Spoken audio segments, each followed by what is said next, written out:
जय जय राधा माधव की कुंज बिहारी की गिरिवरधारी की समवत गौर भक्त की जय जय निताई गौर श्रीनाथ प्रेमानंदे।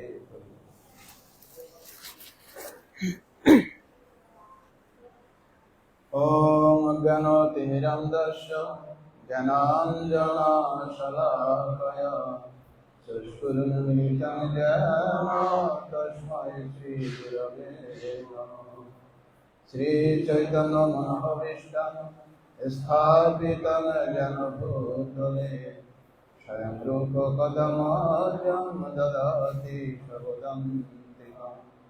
वन्देऽहं श्रीगुरो श्रीयुतपदकमलं श्रीगुरन् वैष्णवं च श्रीरूपं शक्रजातं सहगण रघुनाथान्वितं तं सजीवम् साद्वैतं सवधूतं परिजनसहितं कृष्ण चैतन्य देवं श्रीराधाकृष्णपादान्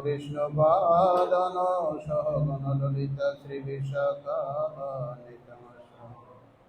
नमो विष्णुपादाय कृष्णपृष्ठाय भूतले श्रीमते भक्तिवेदान्त स्वामिनीति नामिने।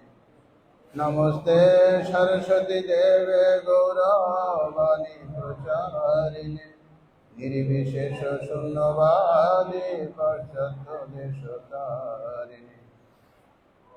नमो महावदन्नाय कृष्ण प्रेम प्रदायते कृष्णाय कृष्ण चैतन्य नामने गौरतीशे नमो नमः। हे कृष्ण करुणा सिंधु दीनबन्धो जगत्पते गोपेश गोपिका कान्त राधा कान्त नमोस्तुते। तप्त कांचन गौरांगी राधे वृंदावनेश्वरी विश्वभानुसुते देवी प्रणमामि हरिप्रिये। नीलाचल निवासाय नित्याय परमात्मने बलभद्रं सुभद्राभं जगन्नाथाय ते नमः। वृंदावै तुलसीदेव्यै प्रियायै केशवस्य कृष्ण भक्ति प्रदे देवी सत्यवत्यै नमो नमः। वाञ्छकल्पतरुभ्यश्च कृपा सिन्धुभ्येव च पतितानां पावनेभ्यो वैष्णवेभ्यो नमो नमः। जय श्री कृष्ण चैतन्य प्रभु नित्यानंद श्री अद्वैत गदाधर श्रीवासादि गौरभक्तवृंद। हरे কৃষ্ণ কৃষ্ণ কৃষ্ণ হরে হরে হরে রাম রাম রাম হরে হরে। হরে কৃষ্ণ। তো আমরা ধারাবাহিকভাবে চৈতন্য চরিতামৃত শ্রবণ করে আসছি।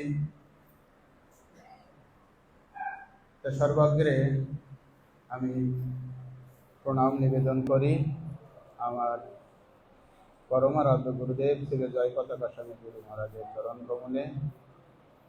আর প্রণাম নিবেদন করি ইস্কনের প্রতিষ্ঠাতা আচার্য শ্রীল অভয় চরণার মিন্দ ভক্তি বেদান্ত স্বামী গৌরপদ, ওনার শ্রী চরণ কমলে আর সম্মুখে উপবিষ্ট সমস্ত গৌর ভক্তবৃন্দ সবার চরণে আমার সশ্রদ্ধ প্রণাম।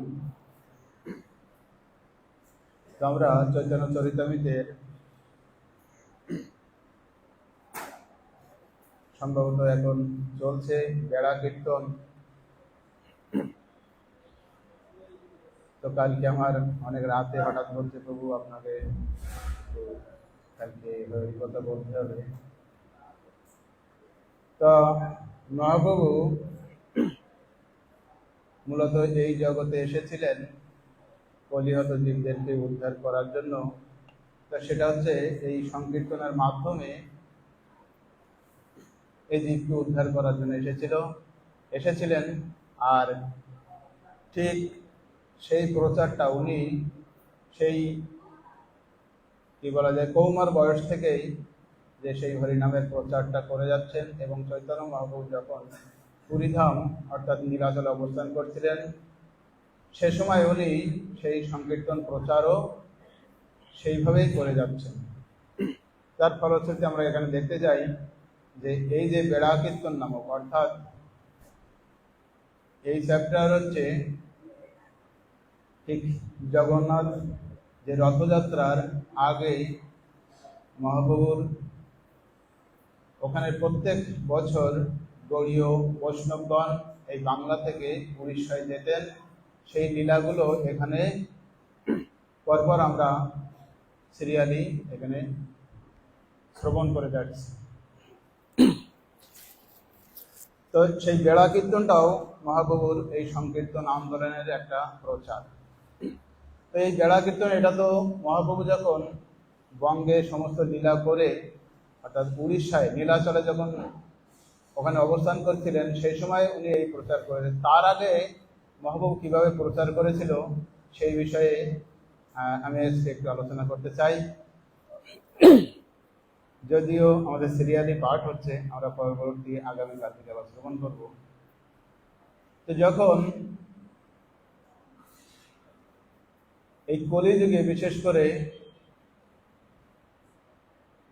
তৎকালীন সমাজের যারা পণ্ডিত ব্যক্তি ছিলেন তারা কি করছিলেন যে বেদের দোহাই দিয়ে পশু বলি দেওয়া শুরু হয়েছিল।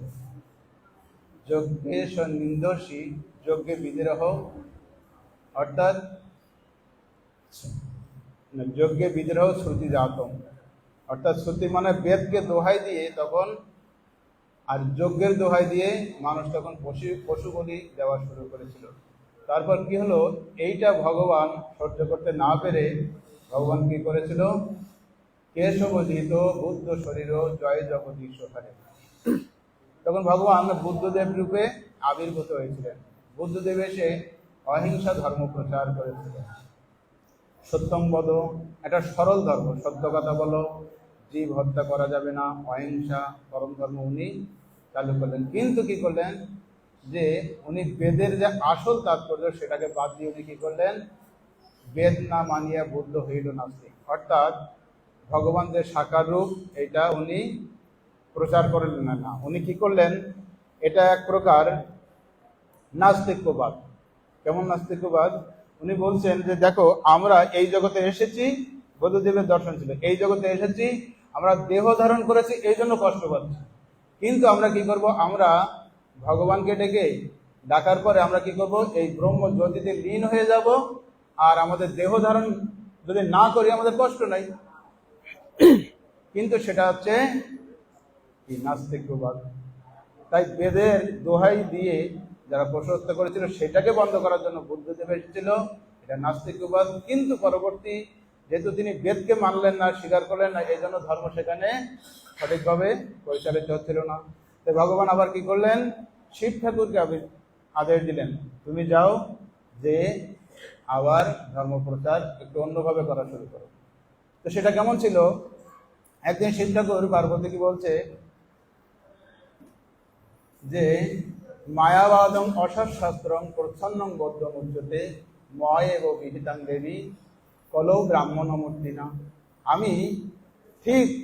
আমি কি করব, শিব ঠাকুর ভোলানাথ বলছে, আমি ঠিক যেমন প্রচ্ছন্ন বৌদ্ধবাদ, বৌদ্ধবাদ হচ্ছে মায়াবাদ, সেই মায়াবাদের মতো ঠিক প্রচ্ছন্ন, ঠিক ওই রকম আর একটা শাস্ত্র আমি তৈরি করব।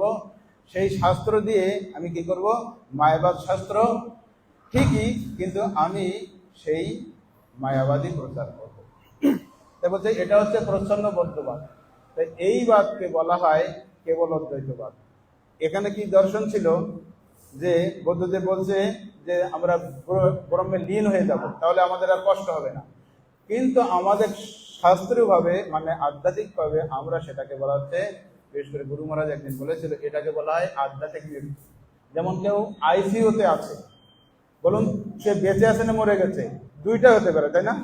মনে হবে মরেও গেছে এবার বেঁচেও আছে। তা আইসিইউতে থাকার মতো যদি আমরা ব্রহ্মে লীন হয়ে যাই, যে আইসিইউতে থাকার মতো। কিন্তু যারা ব্রহ্ম পরমাত্মা ভগবান, যারা ভগবানের সবিশেষ রূপে ভজন করছে, তারা নিশ্চয়ই ওই আইসিইউতে যেতে চায় না। হ্যাঁ, ওরা ব্রহ্মে লীন হয়ে যেতে চায় না। এই জন্য বলা হচ্ছে, ওকে বলা হয় আধ্যাত্মিক মৃত্যু। তাই কি করলেন, এই মায়াবাদ দর্শন প্রচার করার জন্য শঙ্করাচার্য রূপে আসলেন শিব ঠাকুর ভোলানাথ। উনি এসে কি প্রচার করলেন, উনি এসে প্রচার করলেন, দেখো তোমরা বলছো যে এই দেহ দরকার, মানে এই আমরা ব্রহ্মে লীন হয়ে যাব, কিন্তু না, এটা হচ্ছে বেদের কথা। এটা কি আত্মা, আত্মার সঙ্গে লীন হয়ে যাওয়াই হচ্ছে মুখ্য বিষয়। তাই শঙ্করাচার্য এসে আর একটা ব্রহ্ম পরমাত্মা মানে আত্মায় আমরা লীন হয়ে যাব, এরকম একটা দর্শন উনি দিলেন। উনি কি বলছিলেন, শঙ্করাচার্য বলছেন এই ব্রহ্মসত্য জগৎ মিথ্যা, ব্রহ্মসত্য জগৎ মিথ্যা। এটা কিন্তু কেবল অদ্বৈতবাদ, ব্রহ্মসত্য জগৎ মিথ্যা। তার মানে ওনার দর্শন। এরপরে কি হয়েছে, রামানুজাচার্য আসলেন, উনি এসে সেটাকে বলা হয় বিশিষ্ট অদ্বৈতবাদ। রামানুজাচার্য এসে এটা খণ্ডন করলেন। কি খণ্ডন করলেন, শঙ্করাচার্যের এই মতবাদ কিভাবে খণ্ডন করলেন, উনি খণ্ডন করতে বলছে, তোমরা দেখছো যে শঙ্করাচার্য যুক্তি দিয়েছিল, তোমরা যে বলছো এই যে রজ্জুতে সর্বভ্রম, অর্থাৎ রজ্জু অর্থাৎ দড়িকে দেখে তোমরা একটা রশিকে দেখে বলছো এই সাপ, আসলে এই রশিতে কোনো দড়িতে কোনো সাপ নাই। শঙ্করাচার্যের দর্শন ছিল এটা হচ্ছে ভ্রম, অর্থাৎ এই জগৎ হচ্ছে ভ্রম। আর কি তোমরা দেখছো যে মরিচিকায় জল আছে, কিন্তু যে দেখো সেখানে জল নাই, সুতরাং এটা ভুল, এই জগৎ হচ্ছে মিথ্যা। রামানুজাচার্য এসে কি দর্শন দিলেন, উনি দিলেন বিশিষ্ট অদ্বৈতবাদ। সেই অদ্বৈতবাদটা কেমন ছিল, যে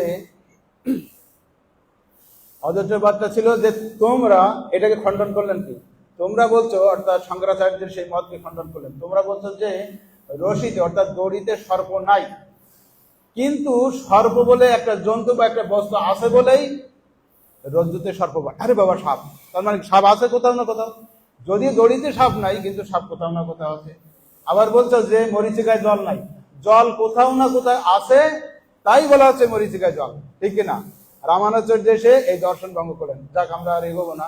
এখানে কেন বলা হলো, যে এই যে শঙ্করাচার্যের যে মতবাদ, এই মতবাদের একজন সব থেকে বড় পণ্ডিত ছিলেন, তার নাম ছিল প্রকাশানন্দ সরস্বতী। এই প্রকাশানন্দ সরস্বতী, উনার 60,000 শিষ্য ছিল, 60,000 শিষ্য ছিল। উনি কি প্রচার করছেন, এই কিন্তু এটা কিন্তু প্রচ্ছন্ন বৌদ্ধবাদ, অর্থাৎ এটাও কিন্তু নাস্তিকবাদ। উনি কি করলেন, এই বেদ পড়তেন, বেদের জ্ঞান দিতেন এবং বৈদিক যজ্ঞ করতেন, আর বেদের শ্লোক ছাড়া উনি আর প্রচার করতেন না। তো মহাপ্রভু যখন এই সংকীর্তন আন্দোলন, এই যে বেড়া কীর্তন দিয়ে প্রচার করছে নীলাচলে, এই সংকীর্তন আন্দোলন কিভাবে এস্টাবলিশ করলো, মহাপ্রভু যখন সংকীর্তন আন্দোলন প্রচার করছিলেন, চন্দ্রশেখর তারপর আরো কয়েকজন ভক্ত কাশীধামে গিয়েছিল। কাশীধামে যে বলছে, মহাপ্রভুকে জানালেন যে প্রভু, এখানে কেউ তোমার এই হরিনাম সংকীর্তন কেউ গ্রহণ করছে না, কিন্তু তোমাকে একবার এখানে আসতে হবে যদি এদেরকে উদ্ধার করার প্রয়োজন মনে করো। তখন মহাপ্রভু সেই কাশীধামে গেলেন। কাশীধামে যে সে বৈদিক যে সন্ন্যাসী প্রকাশানন্দ সরস্বতী, ওনার সঙ্গে একটা আলোচনা হবে, একটা বড় স্টেজ করা হলো। সেই স্টেজে কি করা হলো, সেই প্রকাশানন্দ সরস্বতী উনি ওনার কয়েকজন বিশিষ্ট শিষ্যদেরকে নিয়ে আগে বসে গিয়েছেন ওই স্টেজে, আর মহাপ্রভু কিছু পরে আসছিলেন। আমরা যখন কোনো স্টেজে উঠি কোনো জুতা টুতাগুলো আগে নিচে রাখি না, মহাপ্রভু কি করছে, ওই স্টেজে না উঠে ওখানে সেই জুতার উপরে এসে বসে গিয়েছে নিচে।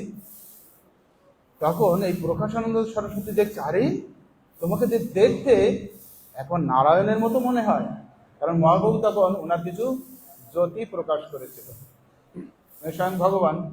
আর এই সরস্বতী ঠাকুর, কিন্তু এখানে আবার একটা জিনিস গুলিয়ে ফেলা যাবে না, যে আমাদের যিনি ভক্তি সিদ্ধান্ত সরস্বতী, ইনি কিন্তু এই যে প্রকাশানন্দ সরস্বতী ঠিক শঙ্করাচার্যের সেই গোত্রের হচ্ছে ইনি। এই জন্য এতক্ষণ বলছিলাম শঙ্করাচার্যের সেই গোত্রের এই প্রকাশানন্দ সরস্বতী। এখানে কিন্তু ভক্তি সিদ্ধান্ত সরস্বতী ঠাকুর, আমরা কিন্তু এটা ভাবলে হবে না এই মনে হয় এই সরস্বতী টাইটেলটা মনে হয় এখান থেকে আসছে না।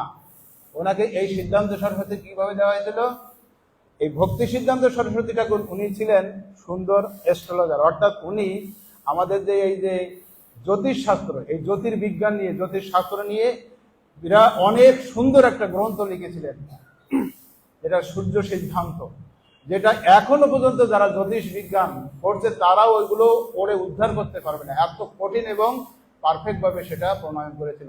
তাই সেই ভক্তি সিদ্ধান্ত সরস্বতী ঠাকুরকে এই জ্যোতির্বিজ্ঞান এই বিদ্যার লেখার জন্য ওনাকে এই সিদ্ধান্ত সরস্বতী টাইটেলটা দেওয়া হয়েছিল। এটা কিন্তু সেই শঙ্করাচার্যের টাইটেল নয়, এই টাইটেলটা।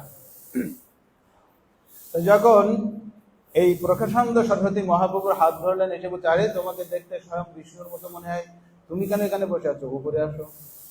উপরে যখন আসছে দুজনের কথোপকথন হচ্ছে, কি হচ্ছে, প্রথমেই এই সরস্বতী প্রকাশানন্দ সরস্বতী উনি মহাপ্রভুকে কিভাবে অ্যাটাক করছে, সন্ন্যাসী হইয়া কর নর্তন গায়ন, ভাবুক সব সঙ্গে লইয়া করহ কীর্তন। কি বলছে, তুমি কি করছো, তুমি তো অল্প বয়সে সন্ন্যাসী, সন্ন্যাসী নিতে হলে কি করতে হয়, আরো তোমাকে উচ্চ মার্গের গান আমি তোমাকে দেব। কি বলছে, সন্ন্যাসী হইয়া করো নর্তন গায়ন, তুমি সন্ন্যাসী আমিও সন্ন্যাসী। আরে সন্ন্যাসীর কি কাজ, এরকম ভাবুকের সঙ্গে কীর্তন করা, নর্তন করা, এগুলো কাজ, এগুলো সন্ন্যাসীর ধর্ম। বেদান্ত পঠন ধর্ম সন্ন্যাসীর কর্ম, তাহা ছাড়ি কেন করো ভাবুকের ধর্ম। কি বলছে, বেদান্ত পঠন, আর কি বেদ পাঠ করতে হবে, আর এই বেদের জ্ঞান সমস্ত জগৎবাসীকে দিতে হবে। তা না কি হলে কি করছো তুমি, যে ভাবুকদের সঙ্গে নিয়ে নর্তন কীর্তন করছো, বন্ধ করো এগুলো, এগুলো আমাদেরকে অপমান হতে হচ্ছে। তুমি যে সন্ন্যাসী এগুলো করছো, এই যে ভাবুকদের সঙ্গে নিয়ে তো হরিবল হরিবল করে বেড়াচ্ছ, এগুলো আমাদের সন্ন্যাসীর দুর্নাম হচ্ছে। কি বললেন, যে তখন মহাপ্রভু উত্তর দিচ্ছে, প্রভু কয়ে শোনো শ্রীপদ ইহারও কারণ। সঙ্গে সঙ্গে মহাপ্রভু সেই প্রকাশানন্দ সরস্বতীকে উত্তর দিচ্ছে, প্রভু কয়ে শোনো শ্রীপদ ইহারও কারণ, গুরু মোরে মূর্খ দে কি করিল শাসন। কেন হে শ্রীপদ জানেন আমি কেন এটা করছি, গুরুদেব আমাকে মূর্খ বলছে। কেন মূর্খ, তুমি তোমার নাইক বেদান্ত অধিকার। হ্যাঁ বলতে তুমি মূর্খ, মূর্খরা কখনো বেদ করতে পারে, হ্যাঁ, প্রায়ণ অল্প বয়সে সভ্য কলাশ মিলে যুগে জানা, মন্দ সুমন্দ মতায় মন্দ ভাগ্য অপদিত। বেদকে বলা হয় শ্রুতি, কিন্তু আগের যুগগুলোয় বেদ কেউ পাঠ করে পুরা একদম স্মৃতি রেকর্ডিং করে রাখতে পারত, কিন্তু কলিযুগে ভাগবতের শ্লোকটা বললাম, বলতে কলিযুগের মানুষ তাদের আয়ু কম, তাদের স্বল্প মেধা। আমরা আগামীকাল গতকাল সকালে কি খেয়েছি একবারে আমরা মনে করতে পারি না, তাই না, মনে আবার চিন্তা করে মনে আনতে হবে। কি বললেন, প্রভু কয়ে শুনো শ্রীপদ ইহারও কারণ, গুরু মোরে মূর্খ বলি করিল শাসন। কি বললো, আমাকে মূর্খ বলছো। মানে কি দেখবেন আমাদের এখানে এসে স্টলে বলে, বাবু প্রভু আপনারা বেদ বিক্রি করেন না। আমাদের মনে হবে উচিত ছিল প্রভুপাদ এত কিছু গ্রন্থ প্রণয়ন করলেন, বেদকে সুন্দরভাবে সরল ভাষায় টিকা দিয়ে, বেদ যদি আদি গ্রন্থ হয় সেটাকে আগে দেখা উচিত ছিল কিনা প্রভুপাদের, তাই মনে হবে না আমাদের? হ্যাঁ, হতে পারে। কিন্তু এখানে মহাপ্রভু সেটা দিয়ে দিলেন, গুরু মোরে মূর্খ দেখি করিল শাসন, মূর্খ তুমি তোমার নাইকো বেদান্ত অধিকার। দেখেন, মহাপ্রভু যদি নিজেকে মূর্খ বলবে, তাহলে আমরা কি বেদ পড়বো কিভাবে? মহাপ্রভু কি বললেন? আমার গুরুদেব আমাকে বেদ পড়তে নিষেধ করছে কেন? মূর্খ তুমি তোমার নাইকো বেদান্ত অধিকার, কৃষ্ণ নাম জপ সদা কৃষ্ণ নাম সার। তুমি শুধু, তোমার বেদ পড়তে হবে না, কিছু করতে হবে না, শুধু কৃষ্ণ নামটাই করো, শুধু কৃষ্ণ নাম করো। কৃষ্ণ নাম করলে কি হবে? কৃষ্ণ নাম হইতে হবে সংসার মোচন। আরে শ্রীপাদ, আমি যে জন্য ধর্ম করছি, এই সংসার মোহ, অর্থাৎ এই জড়জগতে পুনরপি জন্ম পুনরপি মরণ পুনরপি জননী জঠরে শয়নম, এটাকে রোধ করার জন্যই তো আমরা ধর্ম করছি। সুতরাং আমার গুরুদেব বলতে, তুমি যদি শুধু হরি নাম সংকীর্তন করবে, তাহলে তুমি সংসার মোচন হয়ে যাবে তোমার। তাহলে আমার ঠিক জায়গায় আমি আছি, আমার গুরুদেব এটাই বলেছে। আর কি বললেন? কৃষ্ণ নাম জপ সদা কৃষ্ণ নাম সার। আর কি বললেন? যে ইহাইতে গুরুদেব গুরু মোরে মূর্খ দেখি করিল শাসন, মূর্খ তুমি তোমার নাই বেদান্ত অধিকার, কৃষ্ণ নাম জপ সদা কৃষ্ণ নাম সার। কৃষ্ণ নাম হইতে হবে সংসার মোচন, কৃষ্ণ নাম হইতে পাবে কৃষ্ণের চরণ। আমাদের প্রত্যেকের ধর্ম করার উদ্দেশ্য কি? কি টাকা পয়সা ধন দৌলত না, এই জন্য ধর্ম করার উদ্দেশ্য না, আমরা কৃষ্ণের চরণ লাভ করাই সব ধর্ম করার উদ্দেশ্য। তাই হে শ্রীপাদ, আমাদের যে উদ্দেশ্য ধর্ম করা, যে সর্বশেষ কৃষ্ণের চরণ পাওয়া, তা সেই জন্য গুরুদেব বলতে, তুমি শুধু হরে কৃষ্ণ মহামন্ত্র উচ্চারণ করো, তুমি কৃষ্ণের চরণ পেয়ে যাবে। এখানে তাৎপর্য বিষয় হচ্ছে যে মহাপ্রভু কি বললেন? প্রথমে দেখবেন যে গুরু মোরে মূর্খ দেখি করিল শাসন। আসলে মহাপ্রভু কি মূর্খ ছিল? মহাপ্রভু যদি মূর্খ থাকবেন, তাহলে আর কে পণ্ডিত থাকবে এই জগতে, তাই না? তো সেই পণ্ডিত ব্যক্তি যদি নিজেকে মূর্খ বলে, আমরা কি এমন পণ্ডিত ছিল নিমাই? আমরা নিমাই পণ্ডিত বলে জানি কিনা সবাই, তাই না? যখন নিমাই মাত্র 13 কিংবা 14 বছর বয়স, সেই সময় নিমাই যখন টোল খুলে, কেন একদিন নিমাই কি করছে, তার কিছু বন্ধু বান্ধবদের নিয়ে হঠাৎ সতীদেবীর ওখানে যে বলতো, মা আজকে আমরা প্রসাদ পাবো। একদিন সতীদেবী বলছে, নিমাই তুমি যে এখন বড় হয়েছে, এখন তো তুমি বুঝতে শিখেছো, এখন তুমি বন্ধুদের নিয়ে হঠাৎ এসে বলো আমরা প্রসাদ পাবো। আসলে আমাদের তো তাদেরকে কাউকে যদি প্রসাদ পাওয়া যায়, কিছু তো রান্না করতে হয়, তো এর জন্য কিছু বাজারঘাট তো করা লাগবে, কিছু তো জিনিস লাগবে, তো তুমি তো কোনো ইনকামই করো না, কিভাবে এগুলো সম্ভব হবে? তখন নিমাই কি করলেন? বলছে, না আমি এখন টোল খুলবো, টোল খুলে ছাত্রদের পড়াবো। তাই নিমাই, তো নিমাই আমরা ভাবি যে নিমাই কিভাবে এই নিমাই পণ্ডিত বলে খ্যাতি লাভ করলো। নিমাই কিন্তু তখন এই 13-14 বছর বয়স, তখন উনি টোল খুলে বাচ্চাদের পড়াতো, ব্যাকরণ পড়াতো। তো নিমাই এমন পণ্ডিত ছিল, ঠিক ওই বয়সে যখন নিমাই রাস্তা দিয়ে হেঁটে যেত, নবদ্বীপের তৎকালীন সময় সব থেকে কাশিধামের সব থেকে বড় পণ্ডিত ছিল, তারপরে ছিল নবদ্বীপ। তো তৎকালীন সময়ে যে কেশব কাশ্মীরি নামক একজন পণ্ডিত, উনি ভারতবর্ষের সমস্ত পণ্ডিতকে, ওরা সবাইকে পরাস্ত করে এই নবদ্বীপে আসতে যাচ্ছিলেন। নবদ্বীপে আসছে কারণ নবদ্বীপের পণ্ডিতরা যদি আমাকে ছাড়পত্র দেয়, তাহলে সব থেকে পুরা ভারতবর্ষের দিগ্বিজয়ী পণ্ডিত আমি হব। তো নিমাই তখন কিন্তু টোল খুলে এই ছাত্রদেরকে পড়াতো। তো নিমাই কেমন পণ্ডিত ছিল, যখন নিমাই রাস্তা দিয়ে হেঁটে যেত, বড় বড় পণ্ডিতরা হঠাৎ নিমাইকে দেখলে আর এক রাস্তা দিয়ে চলে যেত। কেন? যদি কোনো পণ্ডিত সম্মুখে পড়ছে, হঠাৎ দাঁড়াও, এমন একটা প্রশ্ন করবে, প্রশ্ন করলে ও যদি উত্তর দেয়ও, উত্তর প্রথমে খুঁজে পাবে না, এমন প্রশ্ন করবে উত্তর খুঁজেই পাচ্ছে না। যদি উত্তর দিল, নিমাই কি করবে, ওটাকে একদম পুরা ওর উত্তরকে মানে পুরা একদম সাধারণত ঘোষণা করে উনি এত সুন্দর একটা যুক্তিযুক্ত আরো স্ট্যান্ডার্ড একটা যুক্তি দিয়ে দেবে। ও বলতো, আরে বাবা, এ কিভাবে জানে, এ কিভাবে সম্ভব, এত সুন্দর উত্তর। একদিন শ্রীবাস পণ্ডিত আসছে, হঠাৎ শ্রীবাস হাত ধরছে, শ্রীবাস একটা প্রশ্ন করছে, প্রশ্ন করলে শ্রীবাস যদি উত্তর দিয়েছে, নিমাই আরো সুন্দর উত্তর দিয়েছে। শ্রীবাস বলছে, নিমাই তুমি যদি আজকে আমাদের এই বৈষ্ণব ধর্ম গ্রহণ করতে, আজকে আমাদের সনাতন ধর্ম, এই বৈষ্ণব ধর্ম সারা পৃথিবীতে জগৎবাসী সবাই জানতে পারতো, তোমার মতো পণ্ডিত যদি আজকে বৈষ্ণব হতো। নিমাই কি বলেছিল? নিমাই বলেছিল, হে শ্রীবাস, দেখবে আমি একদিন এত বড় বৈষ্ণব হব, সবাই এসে আমার চরণে লুটোপুটি খাবে, সেই নিমাই পণ্ডিত। অর্থাৎ নিমাই যখন রাস্তা দিয়ে হেঁটে যেত, নিমাইয়ের এই শাস্ত্র প্রশ্ন অর্থাৎ বিভিন্ন প্রশ্ন করতে ভয়ে উত্তর দিতে না পারবো, কিংবা উত্তর দিলেও তাকে বোকা তৈরি করে আর একটা উত্তর দিয়ে দিত। এই জন্য নিমাইকে দেখে এই রাস্তা দিয়ে চলে যেত মানুষ। তো যখন কেশব কাশ্মীরি পণ্ডিত এখানে আসলেন, কেশব কাশ্মীরি পণ্ডিত যখন এখানে আসলেন নবদ্বীপে, তখন সমস্ত পণ্ডিতরা চিন্তা করছে, হায় হায়, কাশীর পণ্ডিত ফেল, সারা ভারতবর্ষের সমস্ত পণ্ডিত যার কাছে পরাজিত, আমরা কোন ছাড়া, আমরা তো হারবো তার কাছে। কিন্তু কয়েকজন মিলে একটা যুক্তি দিল, কি দেখছেন সবাই এই পণ্ডিতগণ সবাই বেড়াকে জামার বাড়ি, শ্বশুর বাড়ি, মেয়ের বাড়ি চলে গিয়েছে, পণ্ডিত আর নবদ্বীপে নাই এই কেশব কাশ্মীর পণ্ডিতের ভয়ে।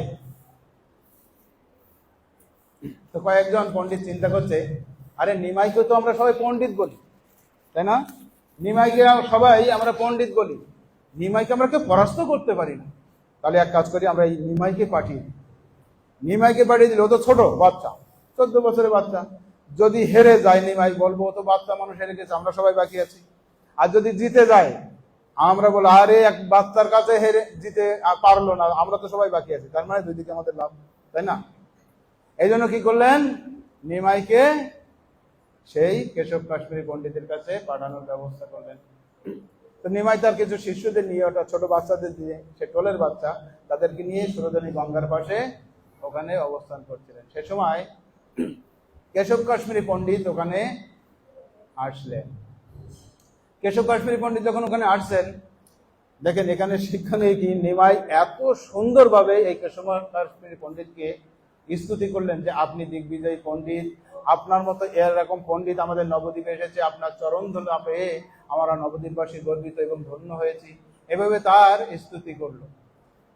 তখন পণ্ডিত মশাই চিন্তা করছে, হায় রে, ভারতবর্ষের সমস্ত পণ্ডিতদেরকে আমি পরাজিত করলাম, আর শেষ পর্যন্ত একটা বাচ্চার সঙ্গে আমাকে এরকম তর্কযুদ্ধে অবতীর্ণ হতে হবে।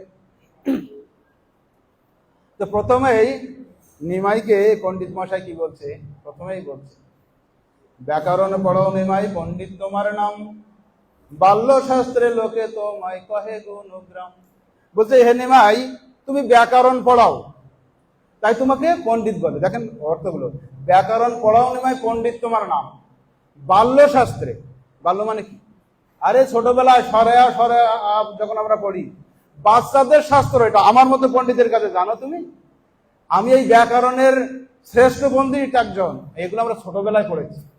বলছে ব্যাকরণ পড়াও নিমাই, পণ্ডিত তোমার নাম, কি পণ্ডিত, তোমার ব্যাকরণের পণ্ডিত তুমি, বাল্য শাস্ত্রের লোকে তোমায়, এই লোক অর্থাৎ এই নবদ্বীপের লোক, কহে গুণগ্রাম, গুণ মানে তোমার প্রশংসা করে, কোথায় করে, এই গ্রাম অর্থাৎ এই নবদ্বীপবাসী ছাড়া আর কেউ তোমাকে জানে না।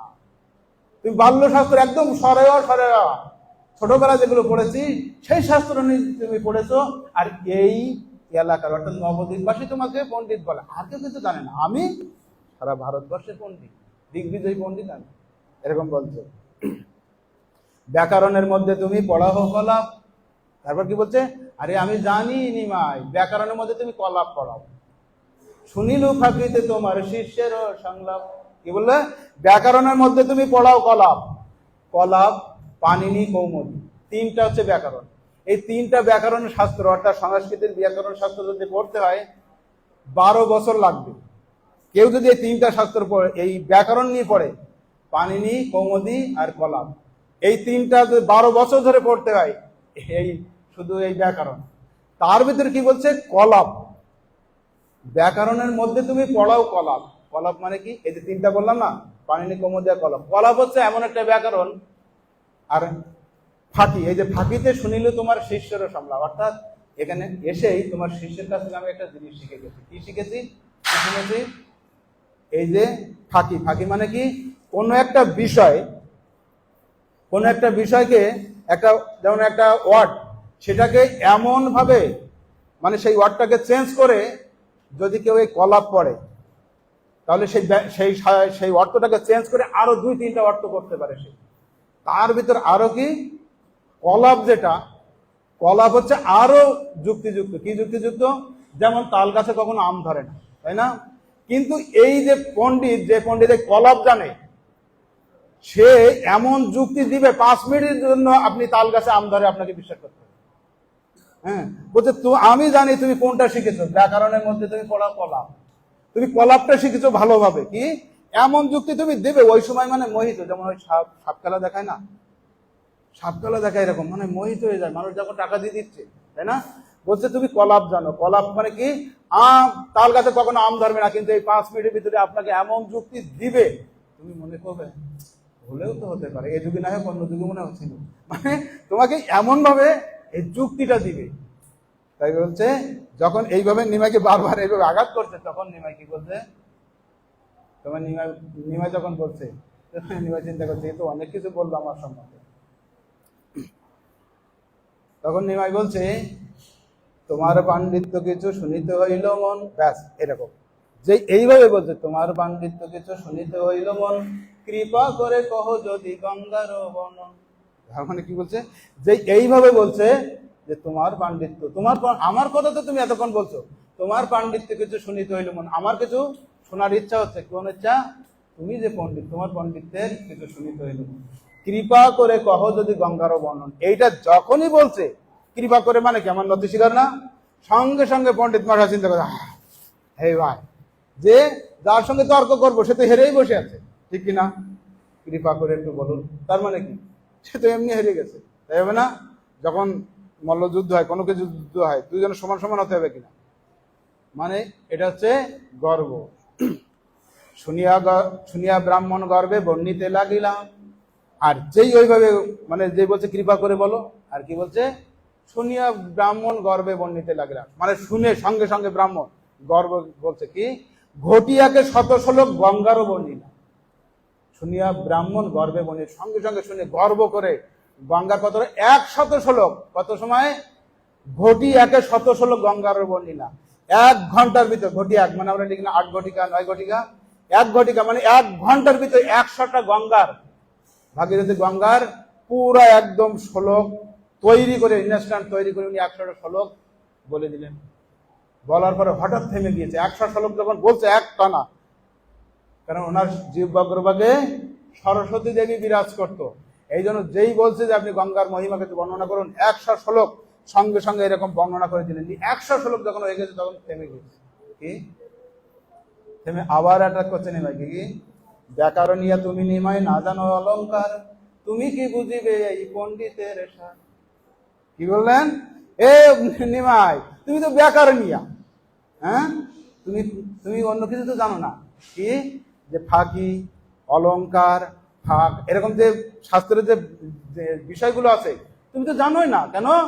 ব্যাকরণীয় তুমি নিমাই, তুমি হচ্ছে ব্যাকরণীয়, অর্থাৎ ব্যাকরণ করছো, আর তো তোমার কোনো বুদ্ধি নাই, জ্ঞান নাই। না জানো অলঙ্কার, তুমি কি বুঝিবে, বলছে তুমি আমার এই পাণ্ডিতের কি বুঝে, তুমি কি বুঝিবে এই পাণ্ডিতের সাথ, এই পাণ্ডিত্যের কথা তুমি কি বুঝবে। নিমাই চুপ করে শুনলেন, চুপ করে শুনে কি বললেন, নিমাই তখন কি বললেন, পঞ্চদশ এই শ্লোকের পঞ্চ অলঙ্কার, এটা কখন বলছে, তার আগে ওই যখন কেশব কাশ্মীর পণ্ডিত এটা বলছে, নিমাই কি করলেন, ঠিক 1 নম্বর শ্লোক থেকে একটার পর একটা বলছে, এই শ্লোকে ফাঁকিতে ভুল, এই শ্লোকে ন্যায় ভুল, এই শ্লোকে অলঙ্কার ভুল, একটার পর একটা শ্লোক বলছে, আর নিমাই প্রত্যেকটার একটা করে অর্থ করে বলছে এটাই এই ভুল, এটাই এই ভুল। কেশব কাশ্মীর পণ্ডিত বলছে থামো থামো, এটা তো আমি ইনস্ট্যান্ট এখন তৈরি করে বললাম, তুমি কিভাবে এটা বলছো, এটা তো কোথাও লেখা নাই, তুমি কিভাবে বলছো এটা। নিমাই তখন বলছে যে দেখো, তুমি যেমন সরস্বতীর কৃপা নিয়ে বরপুত্র হয়ে অনর্গল বলতে পারো, আর কেউ কেউ ভগবানের কৃপা নিয়ে আমার মতো শ্রুতিধর হতে পারো। হ্যাঁ, তুমি যেমন সরস্বতীর বর নিয়ে অনর্গল বলতে পারো, কেউ কেউ ভগবানের কৃপায় আমার মতো শ্রুতিধর হতেও পারে, তাই আমি সেইভাবে বলছি। তারপরে বলছেন যে একটা, এতক্ষণ কিন্তু নিমাই সুন্দরভাবে আস্তে আস্তে বলে যাচ্ছিলেন, কি সুন্দরভাবে আস্তে আস্তে বলছে, বলে এখন কি বলছে, যখন এইভাবে বলছে না পণ্ডিত মশাই, তখন কি বলছে, 64 নম্বর শ্লোকে যেয়ে বলছে যে এতক্ষণ যে তুমি অপরাধগুলো করেছে, এটা সব থেকে গভীর অপরাধ করেছে। কি অপরাধ? পঞ্চদশ এই শ্লোকের পঞ্চ অলঙ্কার, ক্রমে কহিতেছি আমি শুনিয়া করহ বিচার। পঞ্চদশ, একটা শ্লোকে 5টা দোষ, এতক্ষণ 1টা 2টা ছিল, একটা শ্লোকে 5টা দোষ, সব থেকে গহীর অপরাধ, তার ভিতরে আর একটা। পঞ্চদশ এই শ্লোকের পঞ্চ অলঙ্কার, 5টা অলঙ্কারে বল, ক্রমে, অর্থাৎ আমি একটার পর একটা বলছি, তুমি শ্রবণ করো, শ্রবণ করে বিচার করো। ক্রমে কহিতে আছে আমি শুনিয়া করহ বিচার, তুমি বিচার করো। এটা কি বললেন? সেই 64 নম্বর শ্লোকে ভবানীভূত শব্দ দিলা পাইয়া সন্তোষ। হ্যাঁ, বলছে ভবানীভূত শব্দ দিলা পাইয়া সন্তোষ, বিরুদ্ধ মতিকৃত নাম এই মহাদোষ। এই শ্লোকে, এই যে 64 নম্বর শ্লোক, যেখানে সব থেকে কেশব কাশ্মীরি পণ্ডিতকে কান্না করিয়ে ছাড়ছিলেন, সেই শ্লোকটা 64 নম্বর শ্লোক। সেটা কি? ভবানীভূত শব্দ দিলা পাইয়া সন্তোষ, মানে তুমি খুব আনন্দের সহিত, মানে খুব মানে উৎফুল্লর সহিত তুমি কি করেছো? ভবানীমূর্ত শব্দটা এখানে লাগিয়েছো। বিরুদ্ধ মতিকৃত, বিরুদ্ধ মতিকৃত মানে কি? এই যে ভবানীমূর্ত, এই শ্লোকটা কিন্তু আমরা শুনি, এর তাৎপর্যটা খুব দারুণ। যেমন কি বলা হচ্ছে যে ব্রাহ্মণের পত্নীর স্বামী, কি দুইবার বলা হলো স্বামী? বোঝা গেল না। স্বামী দুইবার বলা হলো, সূক্ষ্মভাবে দেখা। ব্রাহ্মণ, ব্রাহ্মণের পত্নী স্বামী, বোঝা গেল না সূক্ষ্মভাবে। কেমন? যেমন দেখবেন গীতায় অনেক নাস্তিকরা বলবে, কিংবা জড়বাদী কিছু ব্যক্তি আছে যারা বলে যে ভগবান উবাস লিখছে, ওখানে কৃষ্ণ উবাসও নাই। যদি কৃষ্ণ উবাস নাই মানে কৃষ্ণ ভগবান না, তারা যুক্তি দেখাচ্ছে। বলছে ভগবান উবাস। দেখেন আমরা হয়তো অনেক সময় মনে করি যে দেখেন গীতায় যে 18টা অধ্যায় 3টা ভাগ করা হয়েছে, তাই না? কর্ম শতক, তারপর ভক্তি শতক, জ্ঞান শতক। অনেক সময় আমাদের মনে হতে পারে আরে ভক্তি শতক আগে কেন? আগে তো জ্ঞান শতক হওয়া উচিত ছিল। জ্ঞান হলে তারপর না ভক্তি করবে, আমাদের অনেক সময় মনে হয়, তাই না? ঠিক এখানে নাস্তিকরা অনেক সময় বলছে যে আরে এই গীতায় ভগবান উবাস লিখছে, অর্থাৎ কৃষ্ণ ভগবান, এটা নাই, ওটা ঠিক নাই। কিন্তু ব্যাসদেব সুন্দরভাবে যদি ভগবান উপাসনা না লিখে যদি কৃষ্ণ উপাসনা লিখতো, তাহলে কি হতো? বলতো আরে কৃষ্ণ তো একটা সাধারণ মানুষ, আমার ওই নেতাই নাম কৃষ্ণ নাম দেওয়া হয়। কৃষ্ণ উপাসনা যদি ওখানে লিখতো, অর্জুন উপাসনা, যুধিষ্ঠির, মানে সব মানে এক একজনের সব তার নাম দিয়ে দিয়ে উপাসনা লিখছে, এখানে কিন্তু কৃষ্ণ উপাসনা লেখা নাই, ভগবান উপাসনা লিখছে। আজকে যদি ভগবান উপাসনা না লিখে কৃষ্ণ উপাসনা লিখতো, এই নাস্তিকরা আরো বলতো কৃষ্ণ মানে সাধারণ একজন নাম, অর্জুন মানে সাধারণ একজন নাম, গীতায় কোনো ভগবান নিজেই বলে নাই, তাই বলতো না? ঠিক এখানে হচ্ছে এরকম। কেউ যদি বলে কবিগুরু বলেছিলেন এই শ্লোকেই, এই কেউ যদি বলেন না রবীন্দ্রনাথের কথা উনি বলেন না, সে মূর্খ কিনা? মূর্খ না? যদি কবিগুরু বললে যদি রবীন্দ্রনাথকে না বোঝে, তাহলে সে মূর্খ কিনা? তো এখানে যে এই যে ব্রাহ্মণের পত্নীর স্বামী, বোঝা গেল না? আমি আরো বলি, শিবের ভবানী, ভবানীকার নাম শিবের পত্নী, মানে দুর্গা দেবী, শিবের পত্নীর স্বামী। কি দুইবার বলা হলো কিনা স্বামী? হ্যাঁ হ্যাঁ, এটা কিন্তু ভালো বোঝা গেল, শিবের পত্নীর স্বামী। তার মানে কি তখন মহাপ্রভু এমন ভাবে ধরেছে, এত বড় স্পর্ধা আপনার, আপনি নাকি সারা ভারতবর্ষের বড় পণ্ডিত, সমস্ত জয় জয় জগন্নাথ বলদেব সুভদ্রা রাধা মাধব গোবিন্দ ভগবান, আপনি নাকি ভারতবর্ষের সমস্ত পণ্ডিতকে পরাজিত করেছেন। আপনার এত বড় স্পর্ধা যে যাকে জগৎ জননী দুর্গা দেবী বলে আমরা পূজা করি, তাকে আপনি দুইটা স্বামী তৈরি করে দিলেন, অর্থাৎ শিবের পত্নীর স্বামী। কি দুইটা স্বামী হলো না? বলতে তাহলে আপনি পার্বতী দেবীর দুইটা স্বামী তৈরি করে দিলেন, আপনার শাস্তি হওয়া উচিত। এমন ভাবে যখন বলছে, সঙ্গে সঙ্গে কেশব কাশ্মীরের পণ্ডিতের চোখ দিয়ে জল ঝরছে। কে এই ভালো? আমার সমস্ত শ্লোকের একটা একটা অর্থ করে, সমস্ত শ্লোকের একটা পুঙ্খানুপুঙ্খ রূপে ভুলগুলো ধরিয়ে দিলেন। নিশ্চয়ই মা সরস্বতী আমার প্রতি বৈরাগ হয়ে ওর দিব্যাগ্রবাদ অবস্থান করছে। তখন কি করলেন? যখন দেখেন এখানে আমরা কি করি, যখন কেউ হেরে যায় তখন আরো মারার চেষ্টা করি না? সঙ্গে সঙ্গে কেশব কাশ্মীরি পণ্ডিতের যখন চোখ দিয়ে জল ঝরছে, নিমাই সঙ্গে সঙ্গে বলছে, আরে পণ্ডিত মশাই আজকে না, আজকে এই পর্যন্ত থাক, কালকে আবার দেখা হবে, আজকে এই পর্যন্ত বন্ধ থাক। মানে সঙ্গে সঙ্গে তাকে বাঁচিয়ে দিলেন। কালকে কিভাবে দেখা হবে সেটা নিমাই পণ্ডিত জানে। কি করলেন? কেশব কাশ্মীরি পণ্ডিত চলে গেলেন সন্ধ্যায়। সন্ধ্যায় যেয়ে মা সরস্বতীর যখন প্রার্থনা করলেন, আরাধনা করলেন, তখন কি সরস্বতী দেবী বলছে, তোমার এত বড় স্পর্ধা, তুমি জানো কার সঙ্গে তুমি তর্ক করতে গিয়েছো? তুমি ভুল বলো নাই, ওগুলো আমি দিব্যগ্রভাগে বসিয়ে আমি ভুল বলিয়েছি। ওগুলো ভুল বলিয়েছি কেন? তোমাকে তোমার যে অহংকার, অহংকারকে ভগবানের আর এক নাম দর্পহরি মধুসূদন। সেই দর্পহরি মধুসূদন হচ্ছে গোবিন্দ, যিনি হচ্ছেন চৈতন্য মহাপ্রভু। তার সঙ্গে গিয়েছো তুমি তর্ক করতে। যাও কালকে সকালে যে তার চরণে ক্ষমা ভিক্ষা প্রার্থনা করো। তারপর কেশব কাশ্মীরি পণ্ডিত যখন চৈতন্য মহাপুর চরণে যেয়ে পরের দিন দেখা হয়েছে, ওই যে বলেছিল যাও পণ্ডিত মশাই কালকে আবার দেখা হবে। আর কেশব কাশ্মীরি পণ্ডিত যখন নিমার চরণে যেয়ে পড়েছে আর সঙ্গে সঙ্গে তাকে ক্ষমা করে দিয়ে মহাপ্রভু তখন তাকে ষড়ভুজ এখানে দর্শন করেছিল। কেন বলা হলো এতক্ষণ যে কেশব কাশ্মীরি পণ্ডিত এরকম দিগ্বিজয়ী পণ্ডিত যিনি ছিলেন সরস্বতীর বরপুত্র, সেই নিমাই পণ্ডিত আজকে এখানে বলছে গুরু মোরে মূর্খ দেখি করিল শাসন। অর্থাৎ তুমি যদি হরে কৃষ্ণ মহামন্ত্র জপ করবে, তোমাকে কোনো বেদ পাঠ কোনো কিছু করতে হবে না, শুধু এই হরিনামের মাধ্যমেই তুমি ভগবানের কাছে যাবে। যখন এইভাবে প্রকাশানন্দ সরস্বতীর সঙ্গে এইভাবে কথা বলে তাকে পরাস্ত করলেন, তাকে উদ্ধার করলেন, উদ্ধার করে মহাপ্রভু কোথায় গেলেন, তার যে সমস্ত ভক্তরা তাকে ডেকেছিল তাদের ওখানে যে মহাপ্রভু কি সুন্দর কথা বলছে, কি বললেন, নিজ গণ লইয়া প্রভু কয়ে হাস্য করি, কাশিতে আইলাম আমি বেচিতে ভাবকালী।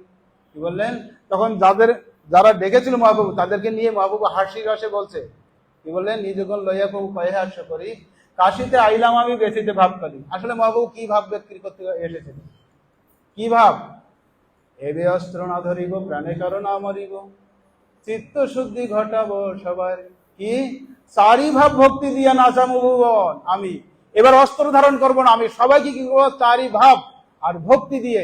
সেই ভাব কি বলছে, নিজগণ লইয়া প্রভু কহে হাস্য করি, কাশিতে আইলাম আমি বেচিতে ভাবকালী। সেটা কি, কাশিতে খরিদ্দার নাই বস্তু না বিকাই, পুনরপি দেশে বইল নাই যায়। আমি কাশিতে একটা জিনিস বিক্রি করতে এসেছিলাম, সেটা আমি অনেক দূর থেকে এটা মাথায় করে নিয়ে এসেছিলাম, বোঝা বহন করে নিয়ে এসেছিলাম, কিন্তু কাশিতে আমি খরিদ্দারই পাচ্ছি না, আমি বিক্রি করার কোনো সুযোগই পাচ্ছি না। কাশিতে খরিদ্দার নাই বস্তু না বিকায়, পুনরপি দেশে বইল নাই যায়। অর্থাৎ আমি যেটা নিয়ে যাব, এত ভারী জিনিস কত দূর থেকে আমি আনলাম, আবার আমি এটা মাথায় করে নিয়ে যাব, তা কি হলো, আমি বোঝা বইমু তোমার সবার দুঃখ হইল। তোমরা যারা আমার নিকটজন আপনজন, তোমরা কি ভাবলে আমি আবার এই জিনিসটা কষ্ট করে আনলাম আবার নিয়ে যাব, তাই আমি বোঝা বইমু তোমার সবার দুঃখ হইলো। তোমরা যারা আমার আপনজন, তোমাদের দুঃখ হলো কষ্ট হলো, আমি আবার এই জিনিসটা ফিরিয়ে নিয়ে যাব। হাটে কোনো জিনিস নিয়ে গেলে সেটা যদি বিক্রি না হয়, সেই ব্যক্তি আবার নিয়ে আসবে না বাড়িতে, তাই বলছে আমি আবার সেই বোঝাটা বয়ে আনলাম আবার নিয়ে যাব, তাই তোমার দুঃখ হলো।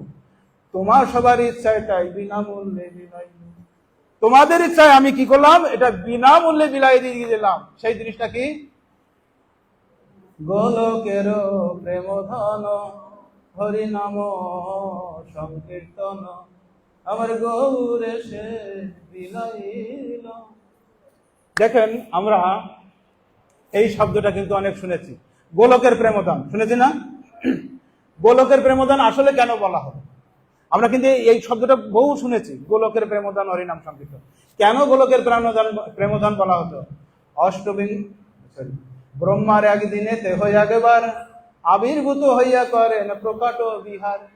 কেন দেখুন এই গোলকের প্রেমদান বলা হচ্ছে হরিনাম সংকীর্তনকে, তাৎপর্যটা কি, বলতে ব্রহ্মার একদিনে তেহ একবার, অর্থাৎ ব্রহ্মা যখন একদিন হবে তেহ একবার, অর্থাৎ তেহ মানে কি, ভগবান, ব্রহ্মার একদিনে ভগবান কি বলে, আবির্ভূত হইয়া করেন প্রকট বিহার।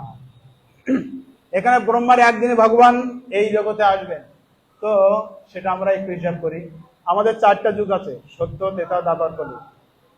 কলিযুগের বয়স 4,32,000 বছর, 8,64,000 বছর, 12,96,000 বছর, 17,28,000 বছর। এই হচ্ছে 4টা যুগের বয়স। 4টা যুগের বয়স কত মোট, 43,20,000 বছর। 4 যুগকে বলা হয় এক চতুর্যুগ বা এক দিব্য যুগ। তো এইরকম এই এক দিব্য যুগ, অর্থাৎ এই যে ব্রহ্মার আয়ু কত জানেন, ব্রহ্মার আয়ু হচ্ছে 100 বছর। এই 100 বছরের ভিতরে 14 জন মনু আসবেন এখানে। এর ভিতরে মন্বন্তর কাকে বলা হয়, একজন মনুর শাসনকালকে বলা হয় এক মন্বন্তর। একজন মনুর শাসনকালকে বলা হয় এক মন্বন্তর। এক মন্বন্তরে 71 জন মনু শাসন করবেন। তার মানে বোঝা গেল, এক মন্বন্তরে 71 জন মনু শাসন করবে। তো 71 জন মনু শাসন করবেন, তাই এক যে মন্বন্তর, এখানে ব্রহ্মার তাহলে 12 ঘন্টা কত? 432 কোটি বছর যখন হয় তখন ব্রহ্মার হয় এক দিন, অর্থাৎ 12 ঘন্টা হয়। 432 কোটি বছর যখন হয় তখন ব্রহ্মার 12 ঘন্টা হয়। তো এই 12 ঘন্টা যেমন দিন হয়, আবার 432 কোটি বছর ব্রহ্মার আর একটা রাত হয়। তাই রাত এবং দিন যখন চেঞ্জ হবে, এই সময় কিছু খণ্ড প্রলয় হবে, এই জগতে খণ্ড প্রলয় হবে। তাই এই 24 ঘন্টা যখন হবে, এই 24 ঘন্টার ভিতরে কত বলতে যে সপ্তম মনু, যে 14 জন মনু শাসন করবেন, 14 জন মনুর সপ্তম মনু যখন আসবেন, অর্থাৎ 6 জন মনু এখানে আবির্ভাব হবেন এবং অপ্রকট হবেন, 6 জন মনু। সপ্তম মনুর বেলায়, এই সপ্তম মনু যখন 6 জন মনু যাবেন, সপ্তম মনুর বেলায় কি হবে? অষ্টবিংশ চতুর্যুগে দ্বাপরের শেষে ব্রজের সহিত শ্রীকৃষ্ণ প্রকাশে। দেখেন, সত্যতে দ্বাপর কলি এক দিব্য যুগ, এরকম কত 27 বার যাবে, অর্থাৎ 6টা মনু চলে যাবে, 27 বার যাবে, 28 বারের বার অষ্টবিংশ চতুর্যুগে, 28 বারের বার যে দিব্যযুগ আসবে, 28তম যে দিব্যযুগ, 28 বারের বার অষ্টবিংশ চতুর্যুগে দ্বাপরের শেষে ব্রজের সহিত হয় শ্রীকৃষ্ণ প্রকাশে। অর্থাৎ আপনি চিন্তা করেন যে এরকম দিব্যযুগ কতবার? 27 বার গিয়েছে, একবারও কিন্তু ভগবান আসবেন না। ব্রহ্মার একদিনেতে হয়ে একবার, ব্রহ্মার একদিনে একবার আসবেন, কখন? সপ্তম। এখন সপ্তম মনুকে সূর্যদেবের পুত্র বৈবস্বত মনু, অর্থাৎ সপ্তম মনু। এখন সেই বৈবস্বত মনুর রাজত্বকাল চলছে। সুতরাং এই বৈবস্বত মনুর আগে যে দ্বাপর যুগ আসবে, সেই দ্বাপর যুগে কৃষ্ণচন্দ্র ভগবান স্বয়ং আসবেন। তার পরের যে কলিযুগ আসবেন, সেই কলিযুগে একমাত্র চৈতন্য মহাপ্রভু স্বয়ং সেই গোলকের প্রেমোধান নিয়ে আসবে। এই জন্য এটা গোলকের প্রেমোধান, কারণ এটা কত? 197 কোটি 53 লক্ষ 20,000 বছর আগে এই নাম দেওয়া হয়েছিল। আমাদের সৌর হিসাবে 197 কোটি 53 লক্ষ 20,000 বছর আগে মহাপ্রভু এই নাম দিয়েছিল। তার মানে এত বছর পরে মহাপ্রভু এই হরে কৃষ্ণ মহামন্ত্র উনি আবার এই গোলক থেকে, এই যে আমি বোঝাবই তোমার সবার দুঃখ হইল, অর্থাৎ আমি এই গোলক ধাম থেকে এই নাম নিয়ে এসেছি। তাই এটা কি হলো? এই জন্য আমাদের নরোত্তম দাস ঠাকুর বলেছে, যে সুন্দর বলেছে, ওরে প্রেম নিবিয়ায়, প্রেম নিবিয়ায় বদন ভরে বলরে হরি নাম। তার মানে নরোত্তম দাস কি বললো? যে যদি কেউ প্রেম, অর্থাৎ কৃষ্ণ প্রেম যদি কেউ নিতে চায়, তুমি হরিনাম করলেই চলবে। দেখুন, আমাদের কয়েকটা সোসাইটি আছে যারা বলছে যে আপনি রাগানুবাগে, অর্থাৎ যে কান্তা প্রেমে, অর্থাৎ 5টা রসে যে ভজন করা যায়, সে রাগানু, সেই স্তরে যদি তুমি না যাও, তুমি কখনো ভগবত ধামে যাবে না। এটা আসেনি, শাস্ত্রে ঠিকই বর্ণনা করা হয়েছে, কিন্তু নরোত্তম দাস বুঝিয়ে দিলেন মহাপ্রভু। সেটা কি বললেন? যে যেমন ভাগবতমে বলছে, সর্বত্র সর্বকালে যোগী দুর্বন্ধী ভাতকম নাম সংকীর্তন কিন্তু জানতে বিষ্ণু পরম পদ। ইহকাল পরকালে যত পাপ করেছে, সমস্ত পাপ ডিলেট হয়ে শুধু কেউ যদি হরিনাম করে। এই জন্য আপনাকে কোনো স্তরে যেতে হবে না। যদি কেউ পারফেক্ট ভাবে যদি কেউ হরিনাম করতে পারে, তাহলে সেই গোলকের প্রেমধাম একমাত্র এই যুগের জন্য, অন্য কোন যুগের জন্য নয়। এই কলিযুগে এখন যে বৈবস্বত মনুর যে শাসনকাল চলছে, অর্থাৎ অষ্টবিংশ চতুর্যুগে 28 বারের বার যে দ্বাপর যুগে এসেছে, কৃষ্ণচন্দ্র ভগবান এসেছিল, তারপরে যে চৈতন্য মহাপ্রভু এসে যে প্রেমধাম দিয়েছে, এইটাকে বলা হয় গোলকের প্রেমধাম। নরোত্তম দাস ঠাকুর বললেন, তোমাকে কোনো কিছু ভজন করতে হবে না, যদি কেউ যদি এই একনিষ্ঠ ভাবে যদি এই গোলকের প্রেমধাম, অর্থাৎ হরে কৃষ্ণ কৃষ্ণ কৃষ্ণ হরে হরে, হরে রাম রাম রাম হরে হরে, এই মহামন্ত্র কেউ যদি হৃদয় দিয়ে যদি কেউ উচ্চারণ করতে পারে, একবারেই সেই ভগবানের ধামে যাবে। আপনাকে কোনো রস, অন্য কোনো জায়গা খুঁজতে হবে না। অনেকে আমাকে বলবে, তোমরা তো সব বৈদিক ভক্তি করছো। আমাদের অনেকে বলে, মহাপ্রভুর দর্শনে আপনি এই বৈদিক ভক্তি করেও যদি কেউ হরে কৃষ্ণ মহামন্ত্র শুদ্ধভাবে করতে পারবেন, একবারে আমরা ভগবান ধামে যেতে পারবো। এই জন্য মহাপ্রভু প্রণাম মুদ্রা নম মহাবদন কৃষ্ণ প্রেম উপদায়তে কৃষ্ণ কৃষ্ণ চৈতন্য নামে গৌর কৃষ্ণ নম মহাবদন অবতার। এই যেই গৌ সেই কৃষ্ণ সেই জগন্নাথ। মহাপ্রভু যদি মহাবদন অবতার হয়, আর জগন্নাথ হচ্ছে সব থেকে এই জগতের কৃপালু ভগবান। তো আমরা সেটা জগন্নাথের লীলা যখন শ্রবণ করবো, সেই সময় আমরা আস্বাদন করবো। আপনারা সবাই আমাকে কৃপা এবং আশীর্বাদ করবেন, আমি যেন সেই মহাপ্রভুর এই দিব্য নাম স্মরণ করে আমার এই জীবন অতিবাহিত করতে পারি। হরে কৃষ্ণ কৃষ্ণ কৃষ্ণ হরে হরে, হরে রাম রাম রাম হরে। সবাইকে ধন্যবাদ। হরে কৃষ্ণ।